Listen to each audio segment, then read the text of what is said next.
Hello everyone, welcome to Anime No Me, and thank you for joining us for another One Piece video. In our One Piece video, there have been people asking some very interesting questions in the comments. So we've selected some of these questions about recent events in the One Piece manga, and we're going to answer them based on our opinion, as well as details and facts from the manga. But before we dive into your questions, if you're new to the channel, or even if you've watched a bunch of our videos, and perhaps you'd like your own questions asked in a future video like this, please make sure you leave us a like and subscribe. And also, if you end up liking this kind of video, let us know in the comments below and leave us some questions, and perhaps you will be selected for our next one. But without further ado, let's get into the video and your questions. So my friends, the first question we're going to take from the comments was the following. Who are Zoro's parents, and how did he get to Shimotsky village? As we've learned, Zoro was born in the East Blue, at least that's the story we've been told, but we know nothing about his parentage. But somehow he managed to survive on his own, possibly up until the age of 8. And after that age,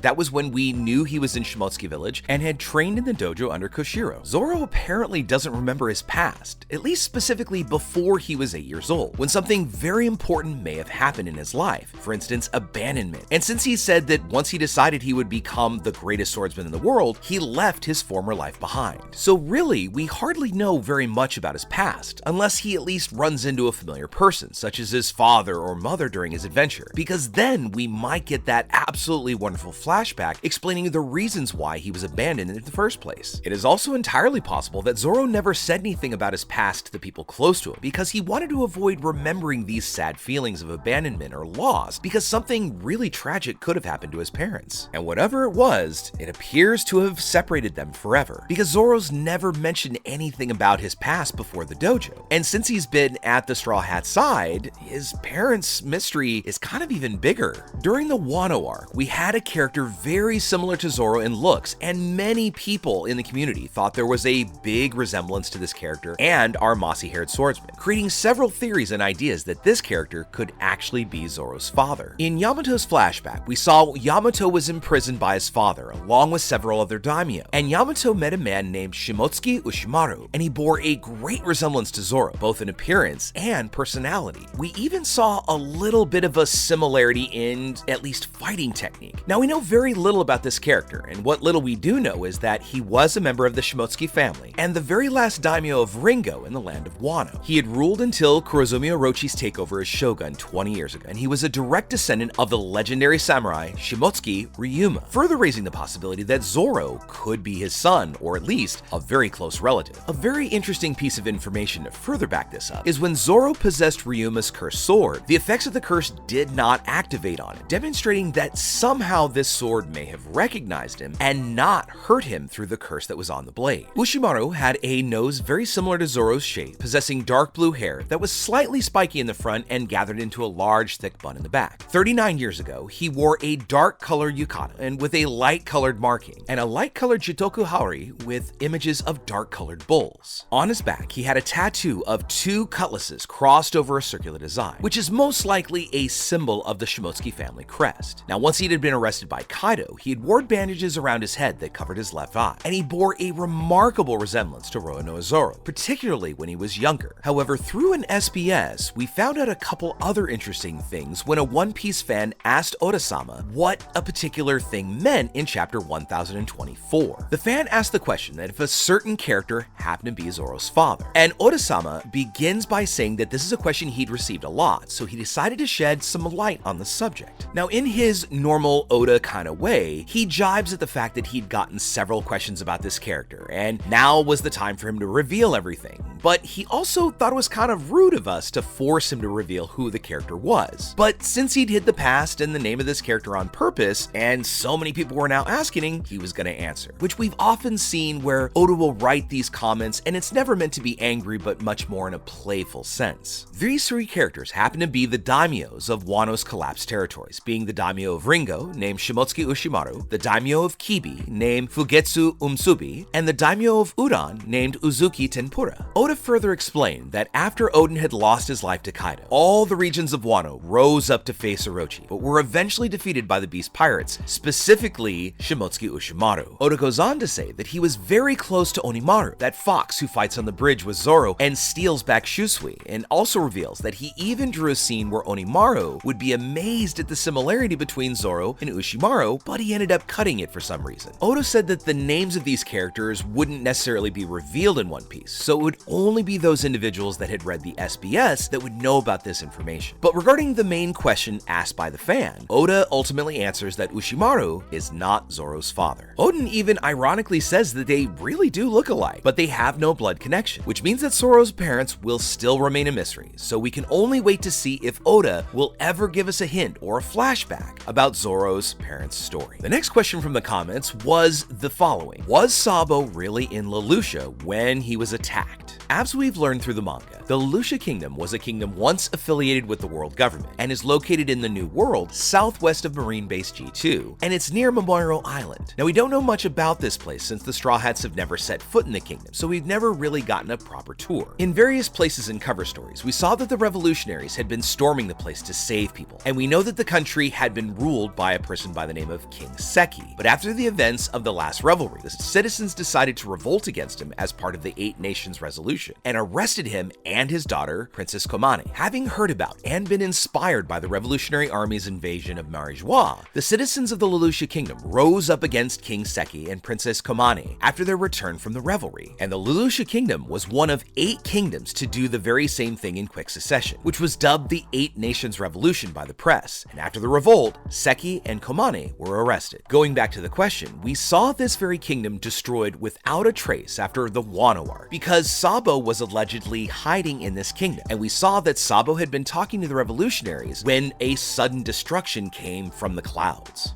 Many in the community have speculated that when we saw Im-sama cross the Lelouch Kingdom off the map, that they were actually using the ancient weapon Uranus to destroy the kingdom of Lelouch, and with it take Sabo's life, because this revolutionary was passing information to his allies, information which could have revealed Im-sama's existence. And when Im used this mysterious weapon, it annihilated the kingdom and left no trace that there'd ever been anything from this shower of lasers. And we also have to remember that at the end of it, the Gorosei had proclaimed that the kingdom had never existed to begin with. However, during the shower of lasers, we saw that it seemed that Sabo was looking to the side, not up like everyone else in Lelouch. And this leads us to believe that he was looking from afar. Although close to the island, he was not ever on the island. And we also have to know that Sabo is the second in command of the Revolutionary Army, an organization that has managed to evade the world government for years. So Sabo is very savvy and intelligent, and he would never mistake passing on his real location because he had to have known that the world government would have been listening in. As weird as it may sound, Sabo may have even chosen Lelouch because he was nearby, and he saw that there were 2 other islands, or at least knew there were other islands close to the kingdom, but he wanted to see what would happen. Now, through the unfortunate loss, he could have never predicted that the entire island would have just been destroyed and erased. But if Sabo is still alive, and he was able to witness this amazing event, although terrifying, Sabo could at least give us some information, if not identify what the object was that destroyed the kingdom. Now, whether he just saw the fall of the lasers or the whole weapon that did it, this still remains to be revealed by Sabo once he comes back into the manga alive. And finally, friends, the last question we're going to tackle in this video is,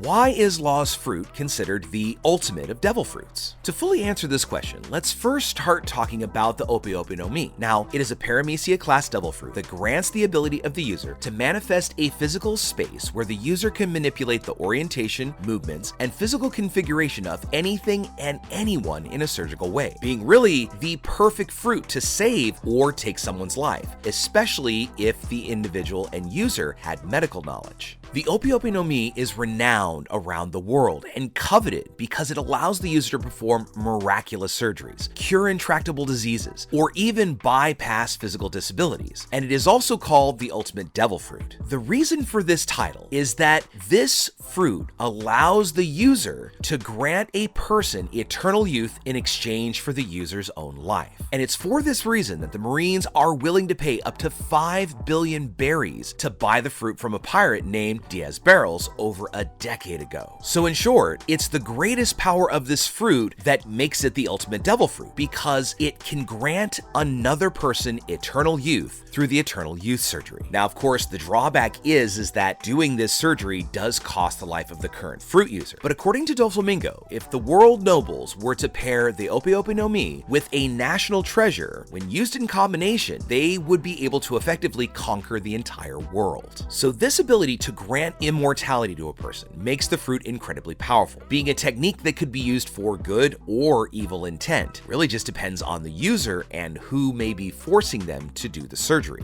Another shocking fact about the eternal youth surgery is that to use this technique, it's not necessary to have the fruit awaken, because during the Dressrosa arc, even though Law didn't have his fruit awakened at the time, he did give hints that he could use the technique whenever he wanted. And to just give it a parallel, just like the Ope-Ope-no Mi, the Nika Nika fruit has that same difference, is that it removes all limitation from the user, allowing them to do the most impossible of feats. So we would be able to consider the Nika Nika fruit in this very same category as the Ope-Ope-no Mi, making these potentially two of the most powerful devil fruits in the world of One Piece. Although, even though the Ope-Ope-no Mi is very world-renowned, the Nika Nika fruit has been a highly guarded secret. But there you have it, friend. This is going to bring an end to our Q&A video. And as we close up our video, first off, I want to thank you all so much for watching the video all the way to the very end. Now, make sure you comment on, first of all, if you like this format, and if you have additional questions that you'd love to see us answer in one of these videos. Make sure you comment also on any themes or ideas that you'd like to see in future videos. And also, since you made it this far, give us a like and hit that red subscribe button before you head out to take on the rest of your day. I hope to see you all in our next video. Let's keep sailing this giant sea together. Take care.